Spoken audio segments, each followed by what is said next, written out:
el zapoteco que el español. Y les voy a dar la bienvenida en zapoteco para que escuchen el tipo de lengua que nosotros hablamos. Zachi, Rosate, YouTube, Sotaba, Torate, Galo, YouTube, Sharakichi, Galo, YouTube, Sharak, Shirazu, Lola, Chico, Gajin, Lotra, Los Gajin, Lotra, Casi, Sacatutela. Eso es el zapoteco. Y lo que yo les dije es: buenas tardes a todos ustedes, bienvenidos aquí en la casa de ustedes. Les vamos a dar una pequeña explicación del trabajo que nosotros hacemos, que es el cardado a mano, el hilado a mano, los tintes naturales que ocupamos y posteriormente los telares. Bueno, para el inicio del trabajo, nosotros trabajamos la lana del borrego. Que adquirimos esta lana de una región alta y fría llamada la Mixteca, que queda más al norte de aquí de Oaxaca. Pero al momento de recolectar la lana viene sucia, huele un poquito mal, y viene el factor más importante, que es la grasa. Que si esa grasa todavía existe sobre la lana al momento de tener, la lana no se tiene bien, es necesario lavar la lana. Que nosotros lavamos la lana con la ayuda de una raíz prehispánica, que es esta. Para nosotros esta raíz es el detergente natural, y esta raíz se conoce, o nosotros conocemos, como amole. Esta raíz lo ocupan principalmente las niñas que no les crece el cabello, que hace que crezca largo y brilloso, lo que sí es un poco irritante para los ojos, poco fuerte, pero para la lana muy buena, porque le quita el 90% de la grasa. ¿Mandé? ¿Sí? Bueno, lo ocupan principalmente las niñas. Sí. Esta raíz, en Oaxaca hay un mercado orgánico, ahí lo podrán encontrar. Sí, mercado orgánico en Oaxaca. Esta raíz se conoce como amole y se le quita la cáscara, se machaca con piedras y se obtiene la espuma. Obteniendo la espuma, nos vamos a los ríos, que con la ayuda de un canasto vamos a tallar la lana por dentro del canasto, y todo lo sucio va penetrando los lados y se va obteniendo la lana limpia. Obteniendo la lana limpia y seca, se pasa al siguiente paso, que es el cardado. Lo que se trata del cardado es poner las fibras en una sola dirección, porque actualmente existen máquinas industriales. Esas máquinas, en lugar de poner estas fibras en una sola dirección, muele la lana o muele la fibra, y al momento de elaborar el hilo sí se elabora. Lo que pasa que no es resistente, porque las fibras están molidas. Aquí manualmente se van poniendo en una sola dirección, y al momento de elaborar el hilo ya es más resistente, porque las fibras están formadas, no están molidas. Como por ejemplo, cuando uno adquiere su suéter de lana en las tiendas comerciales, al suéter le empieza a salir bolitas. Esas bolitas es porque las fibras están molidas. Con un poco de uso y unas cuantas lavadas, el suéter se empieza a desprender, por lo mismo que está elaborado industrialmente. O por ejemplo, la pregunta que me hacen varias personas: ¿por qué la lana pica o por qué el suéter de lana pica?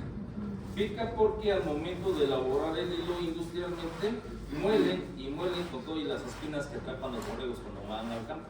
Por eso pica. Y por ejemplo aquí se van poniendo en una sola dirección, y las espinas ahí están enteras. Al momento de elaborar el hilo, las espinas van pasando y no pasa nada, pero al terminar una pieza se limpian y ocupamos las piezas que ocupan las mujeres para depilarse, y así la lana ya no va a picar. Pero ya molida ya queda muy cortita, ya ni con las piezas se dejan atrapar, por eso pica. No es que todo tipo de lana pica, lo mismo que está elaborado industrialmente. Por ejemplo, aquí les voy a mostrar esta pieza.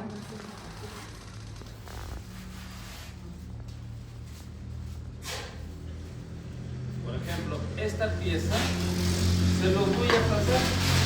Si lo observan muy bien, las espinas ahí están y están enteras. Se los paso. Lo va pasando un poco.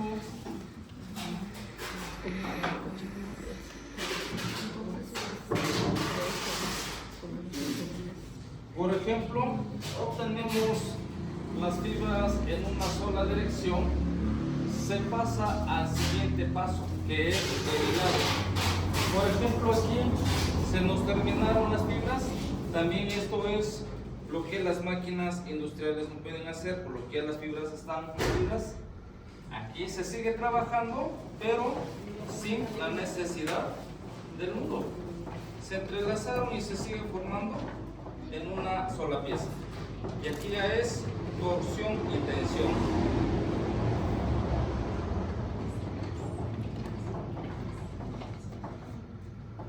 Pero ¿cómo hizo que se pegaran? Porque las fibras están formadas. Por ejemplo, miren, Nomás las junto. por ejemplo aquí, ajá, miren. Ahora, tenemos esta fibra. El mismo movimiento. La misma torsión.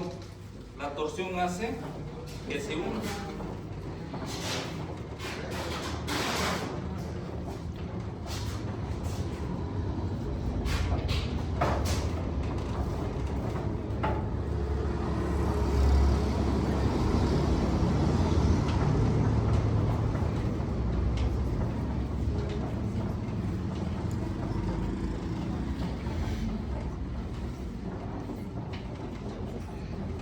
Y esa es la forma como se obtiene toda mano.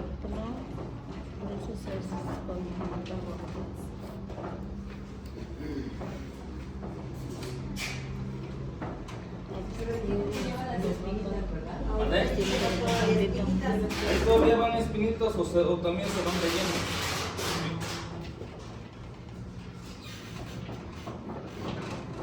Bueno, por ejemplo, esto es el hilado, que teniendo una cierta porción de hilo elaborado, se obtiene lo que es una madeja gráfica. Obteniendo esta madeja ya podemos pasarnos a los tintes naturales. Por ejemplo, este es el tono natural del borrego. Que existen diferentes tonos naturales del borrego, que no nada más existen borregos blancos, negros y grises.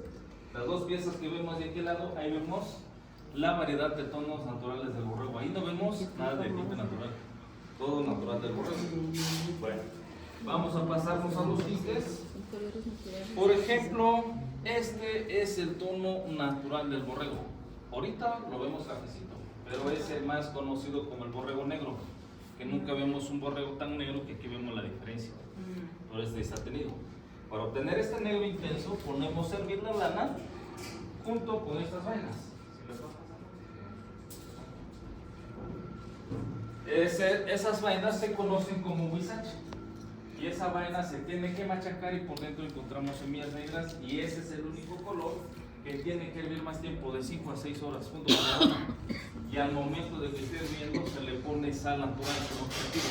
Para que en el proceso se pueda lavar la lana y obtenemos un color y así ya nos incorre el color. Bueno, ese es el único tono, que es el negro intenso. Para los diferentes tonos cafés utilizamos la cáscara de las nueces para los tonos cafés.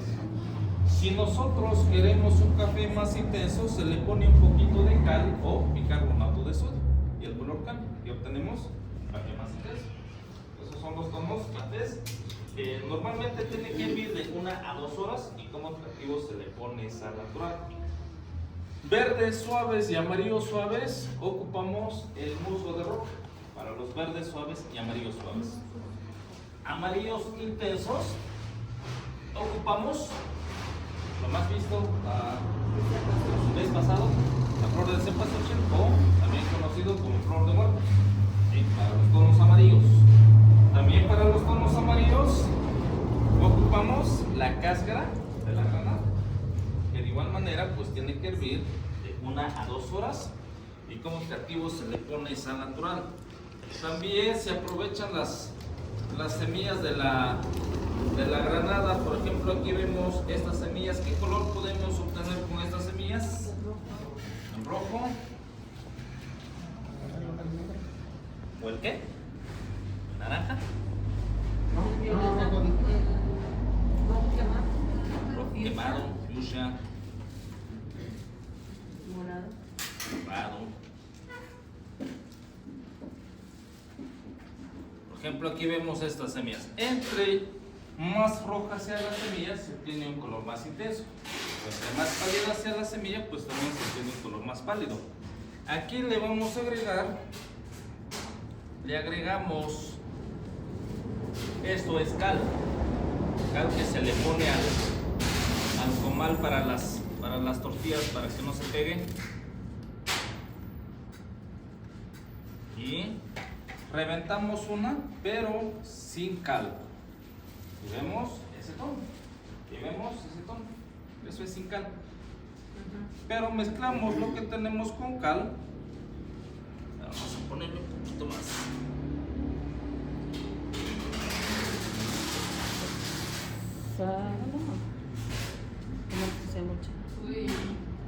Y obtenemos los verdes y los turquesas.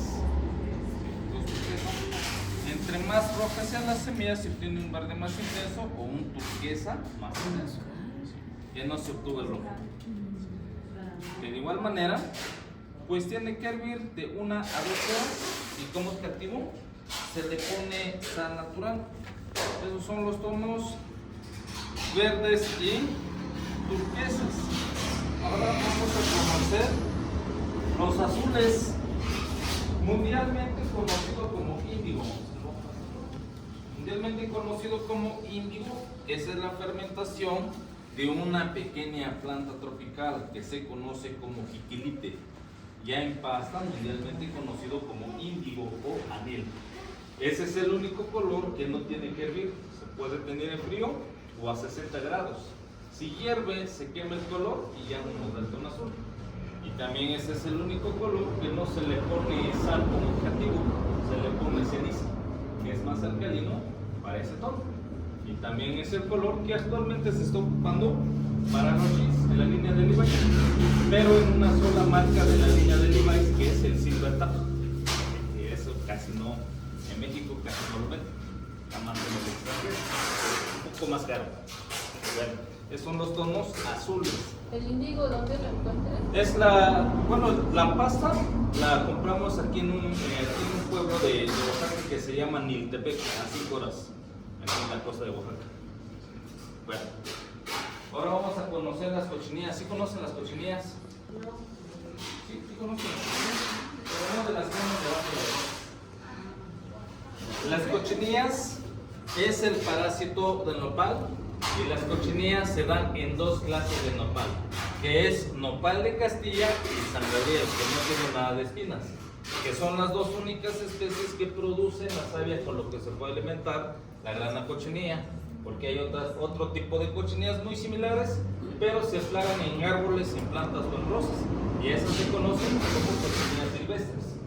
Las cochinillas no son tóxicas, se están procesando para cosméticos de damas, como tinte para pasteles, para dulces, para 2 bebidas, que es el Campari y para el jugo Boing. Si han probado jugo Boing, Es el índigo. grana cochinilla. ¿Algún voluntario que quiera pasar al centro? Ya. Vámonos. ¿Quién dijo yo? Vénganse por acá. A ver, nuestro amigo se va a comer las cochinillas con jugo de limón para que no le sepa mal. Pásale por acá. ¿En serio? No sé. Ahí la palma. Abriendo y dura la palma. Abriendo. Vamos a sacrificar estas cochinillas. Lo que vamos a ver aquí no es la sangre, es el ácido carmínico de la grana cochinilla. Si les gusta ver todos así. Ahí nada más. Todos así. Dale la boca así.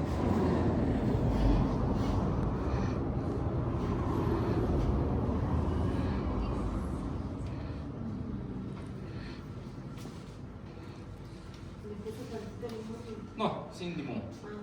Es pura cochinilla. Por ejemplo, si tocaron las cochinillas que les mostré, si las tocan muy duras como si fuera un granito de arena, entonces tenemos que molerla y obtenemos el polvito rojo. Las cochinillas vivas, demasiado frágiles. ¿Las que están ahí están muertas? Vivas. Están vivas. Vivas, ajá. Las que están en la jícara son cochinillas muertas. Y esas se muelen igualmente. Y esas se muelen, esas se muelen. Como están muertas, se pusieron al sol o en pan de María, se pusieron así duras. Y hay que molerlas y obtenemos el polvito rojo. Por ejemplo, aquí las vivas son demasiado frágiles, una apachurrada. Vemos el tono. A ver, vete para acá. Se pueden ver a simple vista. ¿Sí? A ver, de nuevo. Ahí vemos el primer tono. Segundo tono.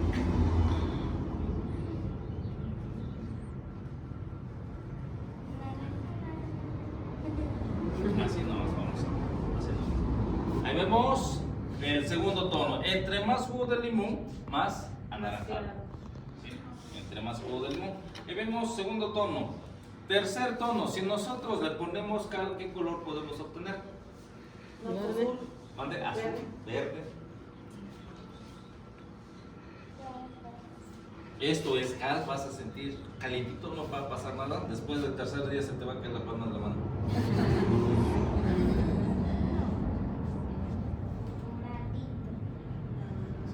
Mostrarle así también.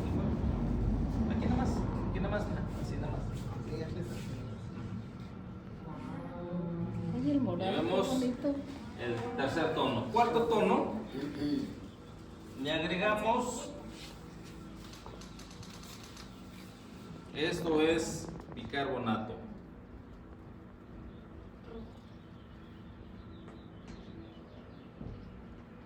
Vemos la diferencia de tonos, magentas, bugambilias o rosa mexicana. Y ahí vemos la variedad de tonos. Con la grana cochinilla obtenemos 60 diferentes tonos. Por ejemplo, al momento de estar teniendo la grana cochinilla, si no nos parecieron esos tonos, le agregamos jugo de limón y empieza a bajar y obtenemos el primer tono del inicio. Y por ejemplo, la grana cochinilla, primer colorante que fue ocupado por los antepasados, fue ocupado en los foros de Teotihuacán, de Monte Albán, de Mitla, y a pesar de los años el color todavía se conserva. Aquí en la palma de la mano, como se va a estar lavando, después de 50 años se le va a quitar la mancha.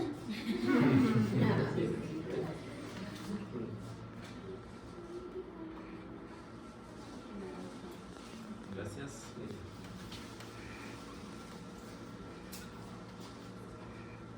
¿Tienes? Gracias. Bueno, obteniendo la lana ya lista, ya tenida, si gustan nos pasamos al telar, vamos a ver cómo se elaboran las piezas. Vamos a pasar por este lado.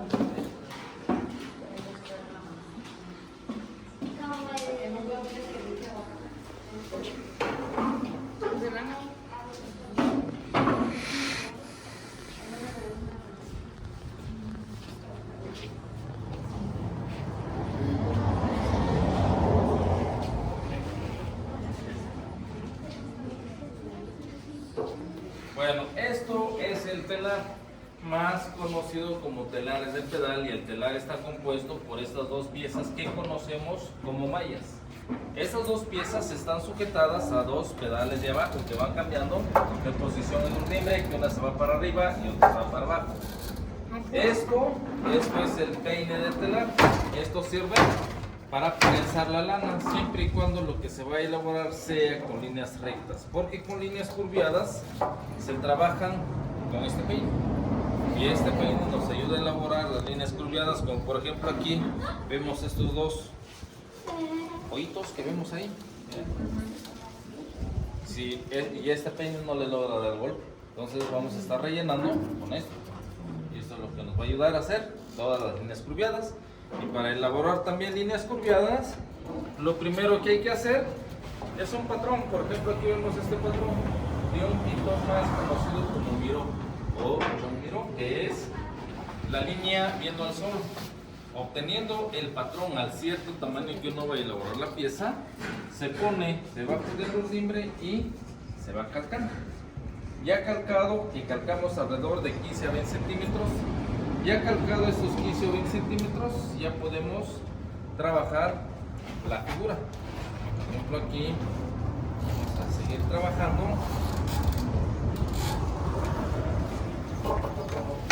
Cada pieza lo tiene que elaborar una sola persona. Si lo elaboran entre dos, la pieza sale mal, porque cada persona tiene su su propia manera de trabajar. Y por ejemplo, esta pieza va a tener un tiempo aproximado de 2 meses de trabajo. Y uno va trabajando de 8 a 7 horas y dándole un avance de 5 a 6 centímetros al día. Vamos trabajando color tras color.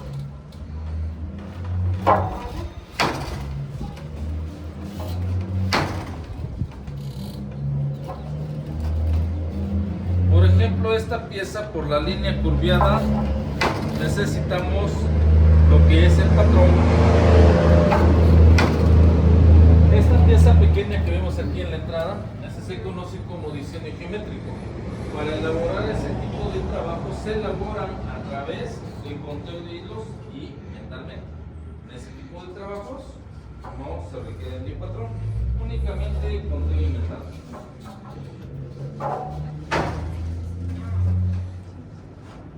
Por ejemplo, también a veces se elaboran piezas sin nada de figuras de un solo color y se ocupa esto. Esta es una lanzadera, se le coloca uno de estos, que es el canillo, y esto se así.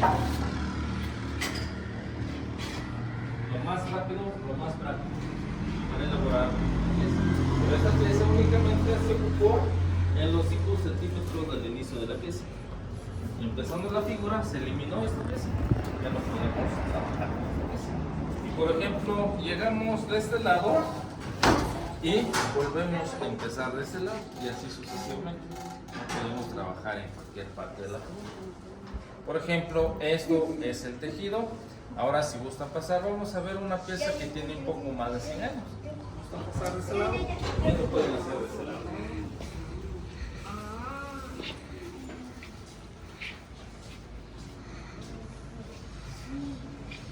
Si gustan tomar asiento.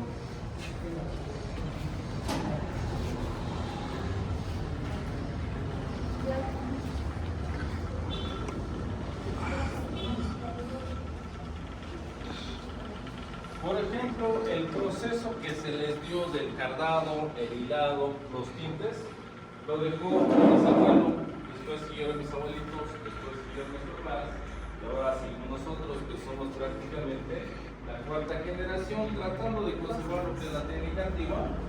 Esta pieza se lo dejaron a mi bisabuelo, y esta pieza tiene más de 100 años, 180 años. Esta pieza fue elaborado con la cintura, o mejor conocido como telar de cintura, porque anteriormente no existían los telares de pedal. Para obtener una pieza grande se tenían que unir 2 piezas o a veces hasta 3, porque el cuerpo no soporta lo ancho de una pieza grande. Y en la actualidad existen los telares de pedal, y existen telares como por ejemplo esa pieza que vemos de aquí lado, de 2 metros de ancho, 5 metros de ancho y todo lo largo que uno quiera. Lo importante de esta pieza es que los colores siguen igual, la calidad ya no es lo mismo por los años, y esta pieza pues tuvo infinidad de lavadas y el color todavía se conserva. Por ejemplo, aquí tenemos reunido el trabajo de toda la familia y les voy a mostrar algunas piezas que tenemos, como por ejemplo esta pieza que está tejido con la grana cochinilla y carbonada. Sí, igualito a la palma de la mano.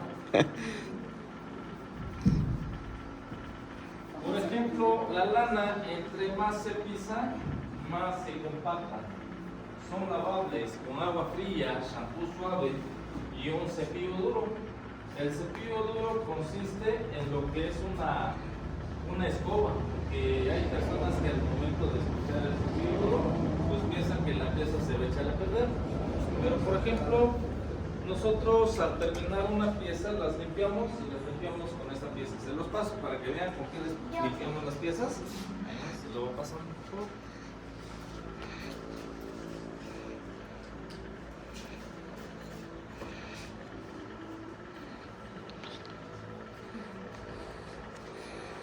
Tenemos la variedad de tonos de la grana cochinilla y las piezas no tienen un solo lado. Ambos lados es igual, no tiene su lado derecho ni su lado izquierdo.